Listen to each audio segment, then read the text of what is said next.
there's a place near Springfield where pioneer life has been recreated. In the town of Pleasant Plain, volunteers have restored an old stagecoach stop, and they also demonstrate the skills necessary for life in the early 1800s. In 2007, this property had been declared one of the 10 most endangered sites, historic sites in Illinois by Landmarks Illinois. We showed up out here with about 100 volunteers and began the cleanup and clearing process. You had not been able to see any of the buildings from Route 125 behind us for over 6 years. And it's been a progress made on a constant basis to get to where we're at today, and it's an ongoing thing. When we're open to the public for tours, we have volunteers on site that will be dressed in period clothing and might be performing period tasks, but they will also give tours of the site. They're all from heirloom seeds, which means they are not a hybrid cross. So we can use the seeds from the crop from one year to plant our crop for the next year.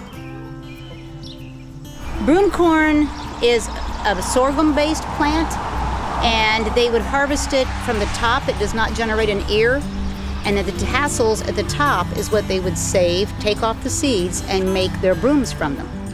1, 2, ready, play.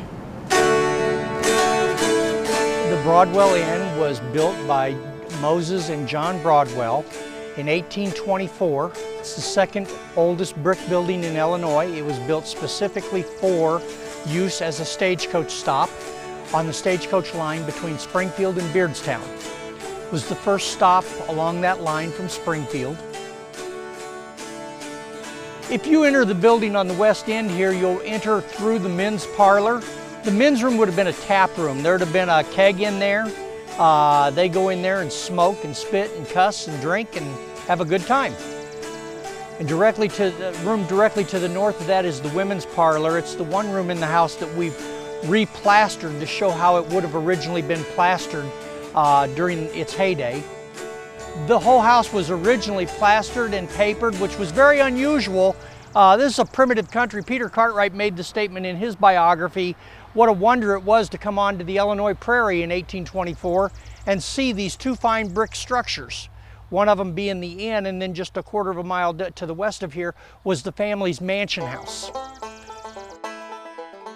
The center room on the downstairs is the keeping room or dining room, and then the far east room is the kitchen, which contains a beehive oven that is probably one of the last few remaining beehive ovens around.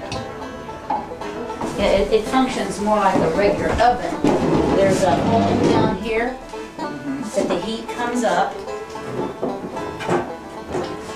into this chamber. The upstairs of the inn is configured in that the main room is called the ballroom, and it's a room where in the evening guests could go up and have music or reading.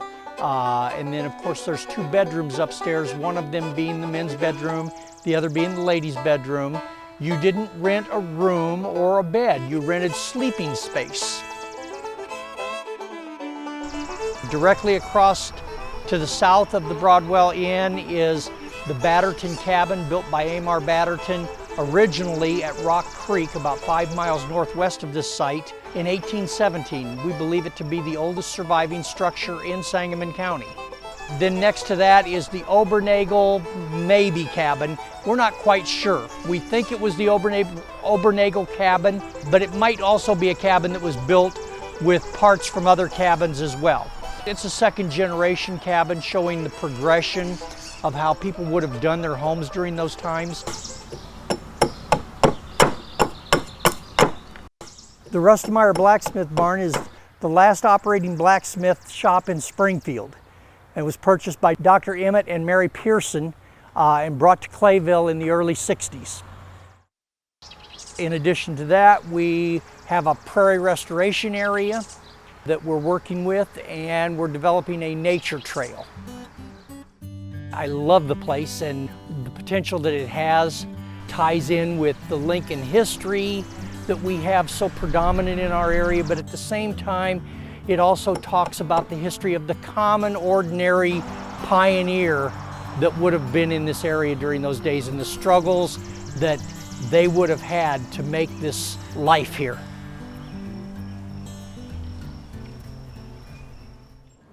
Recently, signage has been added so that visitors can go on self-guided walking tours on days when the Clayville Historic Site is closed. For days and times the Clayville Historical Site is open, and for listing of their special events, log on to www.clayville.org.